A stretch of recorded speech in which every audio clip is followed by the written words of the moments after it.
انها كتسبب فقدان شهيه وكتسبب الخوف وكتسبب الدوخه وكتسبب الكثير من الاعراض المزعجه اللي ما كتخليكش مرتاحه في حياتك. غادي نحاولوا هذه البلاصه بالضبط اللي فوق السره غادي نحاولوا نديروا لها تدليك مساج بهذه الطريقه، وسيرتو هذيك المنطقه بالضبط اللي فوق السره بنفس العباره اللي عطيتكم ديكوها. بكل انا دايره تجربه على ولدي الصغير، داكشي ما بغيتش نفرسي عليه في هذيك المنطقه، دايره فقط تجربه لانني انا اللي غادي نديرها ماشي هو اللي دايرها له، والطريقه اللي درتها ما كنديرش بها نفرسي بها بجد.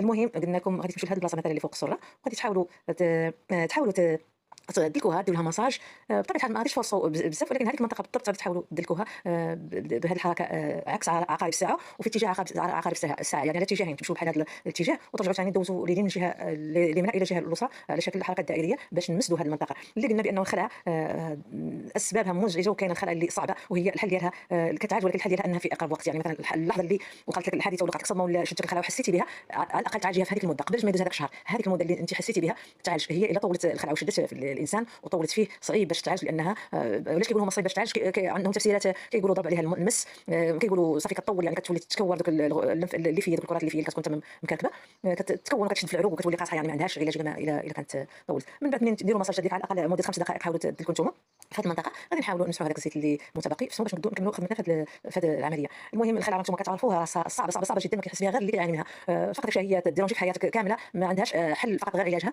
المهم غادي نمشيو حنايا نشدوا قاع ديال كوكا ديال الدجاج قديمه اللي كانت كاينه، لان ربما القاعده دابا غادي كيداوها في القهاويصه الباتيسيريه ديال الدجاج كتكون بارده من بلاصه، ديال في الفريغو حتى تبرد، ضروري تبرد. انا ما دايرهاش انا بارده على حسب انا الدري صغير، ما بغيتش ندير له شي حاجه بارده، تعود تبرد مكلاصيه بزاف، خلوها تبرد مزيان. وغادي تشدوا هذاك الاسفل ديال القاع الاسفل ديالها باش ديروا فوق هذيك المنطقه بالضبط اللي عطيتكم عبارها، تحطوها فوق المنطقه اللي عطيتكم عبارها وهي بارده في واحد قمه البروده، لان تكون خرجنا من الفريغو ضل فيه وثبات فيه، ولا ضرب في الثلاجه وثبات في الثلاجه ممكن تعرفوا بانها ما عندهاش اضرار. انا دايرها دابا عاديه.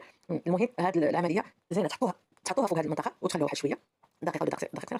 المهم هذه هي الطريقه اللي غيجربوها، ديروها مره ثانيه في نفس الوقت، ديروها مره ثانيه تعاودوا تكرروها تقريبا 3 مرات هنايا في نفس العمليه في نفس الوقت، وتحطوها في المكان خلوها واحد شويه. المهم خلوها تشد بلاصه.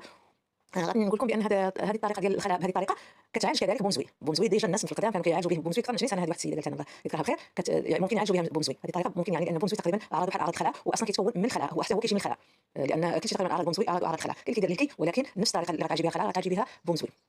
المهم انا هادشي غنشارك معكم باش نقول لكم بان هذه الطريقه اللي كيديروا باش يعالجوا الخلع. غادي نعاودوها للمره الثانيه ونخلوها في نفس المنطقه.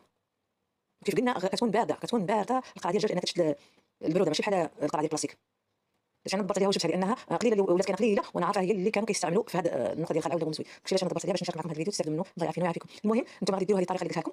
المهم هو على الاقل مرتين في الاسبوع، غتبقى ديروها مرتين في الاسبوع مده شهر. ديروها بهذه الطريقه اللي قلت لكم انا، تسبقوا التدليك الاولى بزيت الزيتون الطبيعي الحار، وتدليك في هذيك المنطقه بالضبط اللي قلت لكم فوق السره. ومن بعد غادي ديروا هذه الطريقه لمده قلت لكم 3 ايام، ديروا 3 ايام هي الاولين متابعين، المره الاولى ديروا 3 ايام متابعين، ومن بعد غادي ديروا مرتين في الاسبوع لمده شهر وانتم كديروا هذه التجربه. ان شاء الله غتحسوا بان هذه البلاصه اللي كاينه فيها ارتخات، وفي نفس الوقت الاعراض ما غاديش تكون ديك الحده اللي كانت في الاول. ان شاء الله تستافدوا من هذا الفيديو، لانني انا اصلا مريت بهذه التجربه، واصلا انا خليتها نسيتها طولت تشتت فيا لدرجه اللي صعيبه. داكشي علاش معكم التجارب كامله، نشارك معكم في قناه التجارب كامله على حساب كل واحد اللي غادي تصلح له، لانها بسهوله كتحيد لكم الا عالج الانسان في الوقت في اقرب وقت، يعني ما يخليهاش طول. والسلام عليكم ورحمه الله وبركاته.